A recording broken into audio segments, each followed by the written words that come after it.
Dr. Efrat Sopher joins me, Chair of the Board of Advisors at the Ezri Center for Iran and Gulf States Research. Dr. Sopher, thank you for joining me. Good afternoon. Good afternoon. Thank you for having me on. Your thoughts, initial thoughts anyway, on what on the ICC decision here?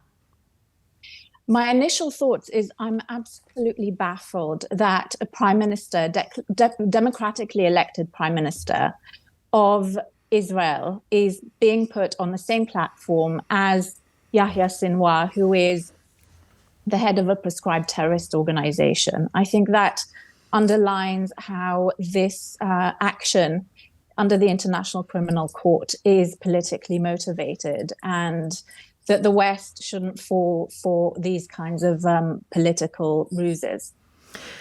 Separating the two off, because you're right, they are very different entities in nature. Separating the two off, it is still possible, isn't it, for an elected government to commit war crimes? Well, broadly, yes, but I think upon further inspection, the Prime Minister Netanyahu, no matter what one thinks of his political leanings, is very far, far away from having committed any war crimes whatsoever.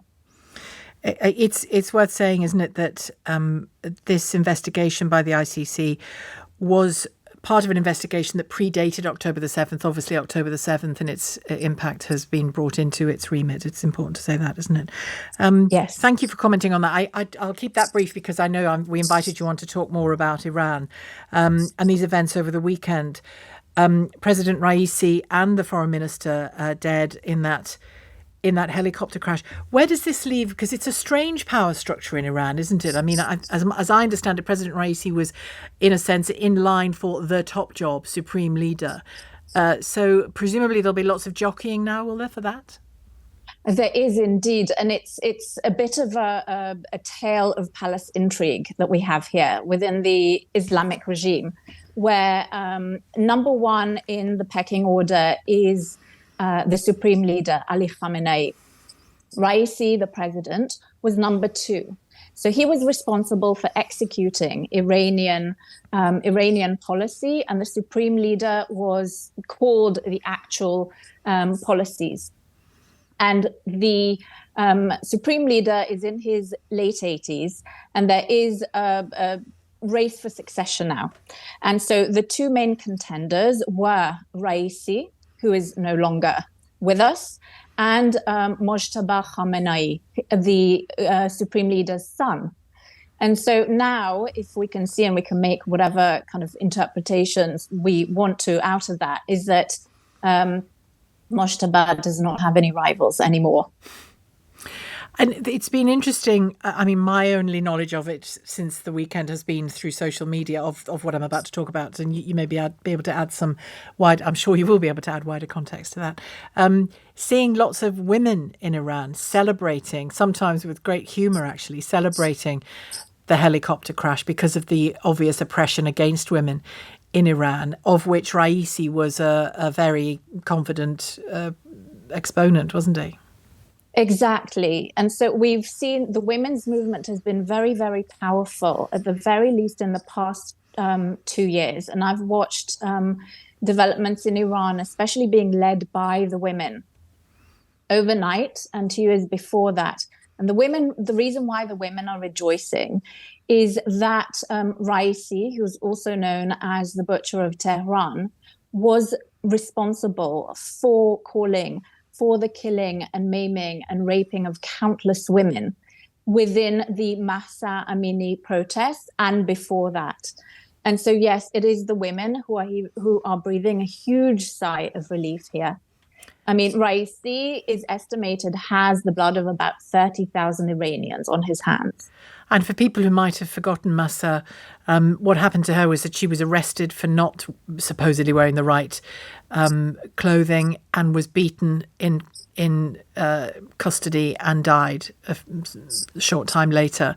I mean, the bravery of the women who've gone on the streets to show their hair and, flout those rules. But it is astounding, isn't it, that they're still being dragged off the streets and harmed in this way for that reason.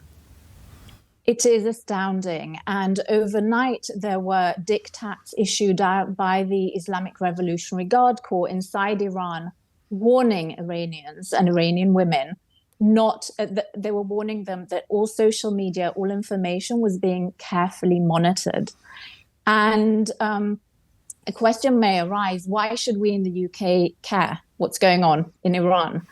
And I think we should be very mindful that the Islamic regime carefully watches what happens in the UK. And whenever there's instability inside Iran, the Iranian regime has a penchant for spreading instability outside its borders.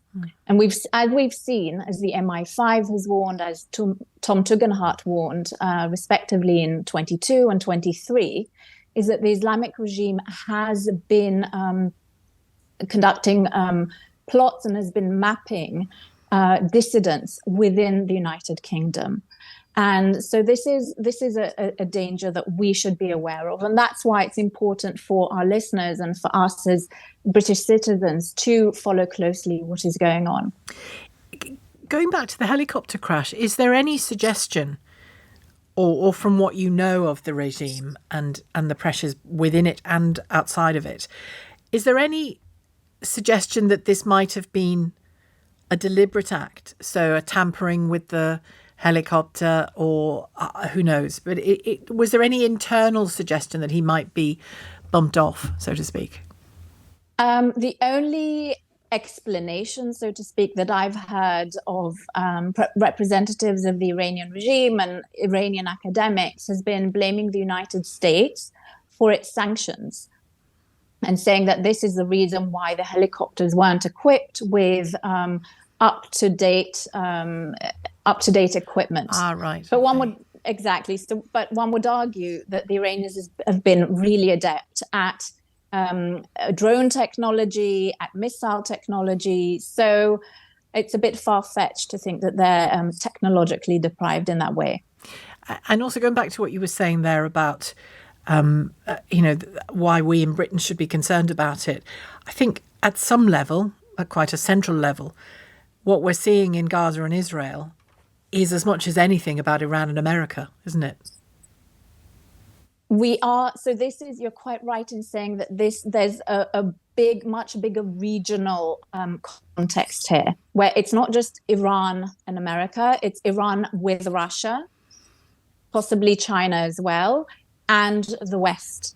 And this we see at play both in Russia, Ukraine, with Iranian missiles being used against the Ukrainians.